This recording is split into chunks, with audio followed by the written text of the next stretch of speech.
manœuvrer l'hélicoptère!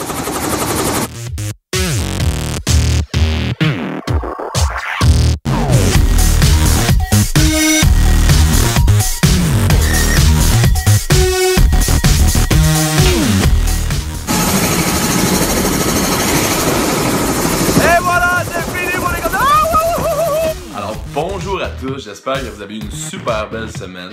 Là, c'est l'heure de la foire aux questions. Alors, toutes les interrogations, les questionnements que vous avez eus, ben, je les ai notés, en tout cas le mieux que j'ai pu. Alors, on commence maintenant. Paf! Foire aux questions. Alors ici, j'ai Justine Simard qui me demande: est-ce que j'ai déjà eu peur en voyage?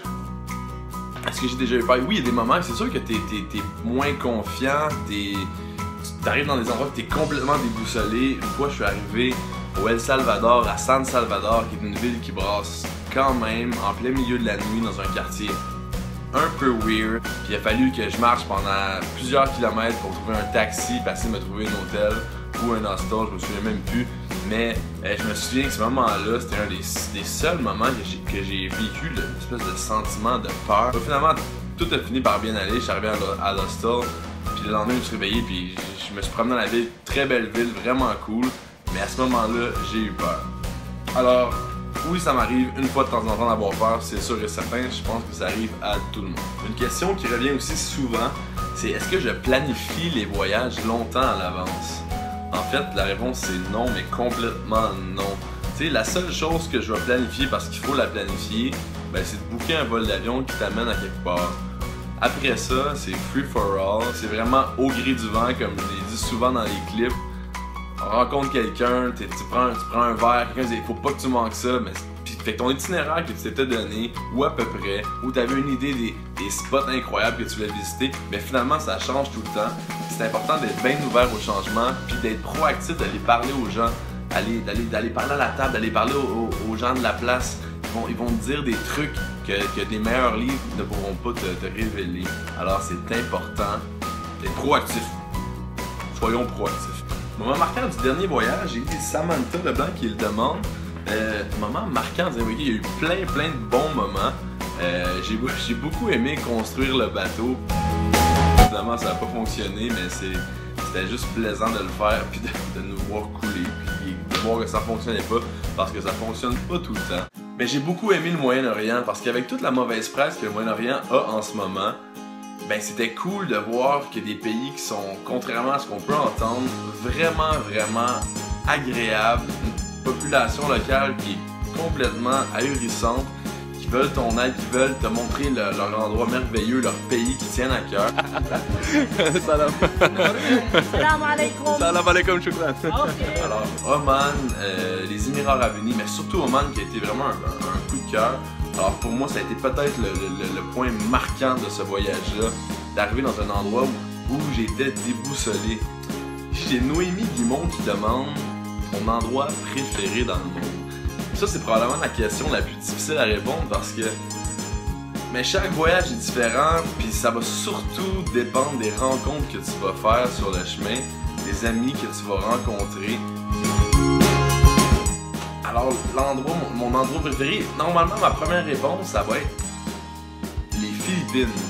J'aime beaucoup l'Asie du Sud-Est, mais les Philippines m'ont marqué pour plusieurs raisons. J'ai resté 3 mois là, j'ai eu le temps de faire quand même le tour, et puis j'ai rencontré des gens merveilleux. J'ai été sur une île déserte, parce que c'était un de mes rêves. On a payé un pêcheur, puis on a dit: écoute, amène-nous sur une île déserte, et puis on va essayer de vivre là pendant 3 jours. Et puis viens nous chercher à la fin du 3 jours, et on va te donner la deuxième partie du paiement si on veut.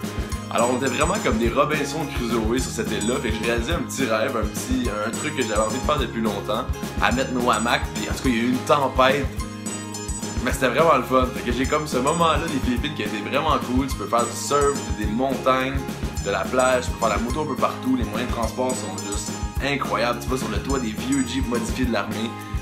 Fait que les Philippines, pour moi, je pense que c'est un des endroits qui m'a le plus marqué.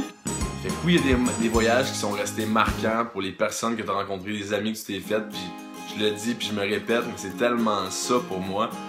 C'est tisser des liens. Puis peut-être que mon pays préféré, je l'ai pas visité encore, puis j'ose espérer que c'est le cas. Alors c'est à suivre. C'est quoi les conseils pour profiter à fond du voyage, mais moi je pense que dans les petits moments comme dans les plus grands, il faut souvent que tu prennes le temps de te dire ok, je suis là, je suis en ce moment. Puis ça peut être au sommet d'une montagne, dans un temple, juste en train de jaser avec des amis que tu viens de faire, de te conscientiser de l'endroit que t'es. Parce que tu sais, pour te rendre en voyage, mais il faut que tu travailles, puis tu travailles fort, puis tu le gagnes, puis c'est mérité, puis c'est vraiment cool.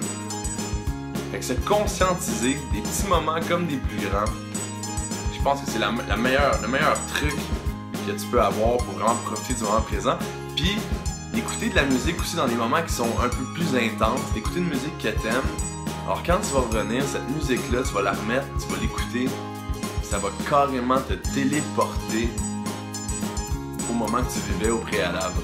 Fait que ça peut être un autre petit conseil vraiment cool à essayer, là, vous essayerez ça dans vos prochains voyages, parce que plusieurs d'entre vous m'ont écrit, vous partez bientôt en voyage un peu partout dans le monde, puis je trouve ça vraiment cool. C'est pour ça qu'on est capable de prendre le temps, puis de s'asseoir, parce que quand on aime un endroit, ben, je pense que c'est important d'y rester. Faut pas être trop pressé à vouloir tout voir. T'aimes une ville, t'aimes deux villes, mais reste là. Puis tu retourneras dans le pays pour la suite, tu sais. Profite, relax, prends le temps de prendre un recul. Enjoy. Saisis la moelle du moment présent. C'est super cliché, mais c'est tellement ça. Mes pires expériences de voyage. Il y en a tout le temps, tu sais. J'ai été malade une couple de fois, pas souvent, mais des bonnes intoxications alimentaires. Je me souviens au Guatemala, j'étais dans un dortoir, j'avais mangé du poulet. Puis je me sentais loin de chez nous, là, mais là, je pensais que j'allais mourir. Mais finalement, ça a fini par passer. Pour un autre truc, en Thaïlande, j'ai fait une espèce de rallye en tuk-tuk que je vous reparlerai plus tard. Je vais vous montrer des images, j'en ai quelques-unes. Mais le tuk-tuk était brisé, mais il avançait quand même. Il fallait régler le moteur en action. Alors il fallait que je mette mon doigt dans les espèces de mécanique, je suis nul en mécanique, pour réduire et augmenter la vitesse. Et il y avait un petit ventilateur qui tournait pour refroidir le moteur. Il m'a chopé le bout du doigt. Là, ça s'est mis à saigner, puis en plein milieu de nulle part, en plein milieu de la nuit, là, je regardais la situation, puis là, j'aime déjà pas boire du sang. Et là, ça faisait tchou, tchou, tchou, tchou, ça giclait. Et mes amis ont été super rapides, police forain, on a fait un garrot, on a colmaté la fuite si on veut, mais il a fallu que j'aie une petite chirurgie en venant pour rabouter les morceaux du bout de l'os qui était parti, puis ben là, regarde, ça paraît même pas, fait que c'est correct. Ou sinon, ah oui, un truc que j'ai peur aussi, au Mexique, je suis rentré dans une caverne, et puis il y avait de l'eau. On connaît le proverbe, quand on voit une grotte, faut y aller. Là, je suis assez stressé parce que il y a quand même du courant, puis je sais pas ça mène où la grotte. C'est assez énervant. On a du fun!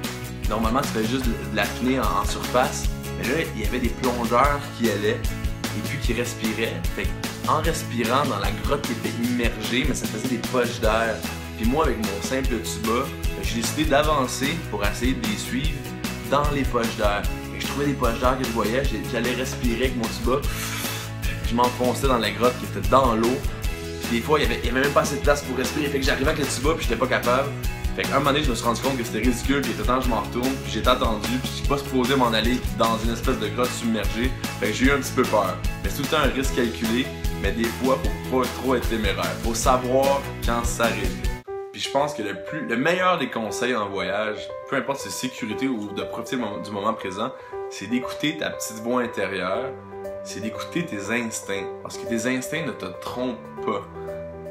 Ta petite voix va dire, ok, tu y vas, tu peux y aller ou tu y vas pas.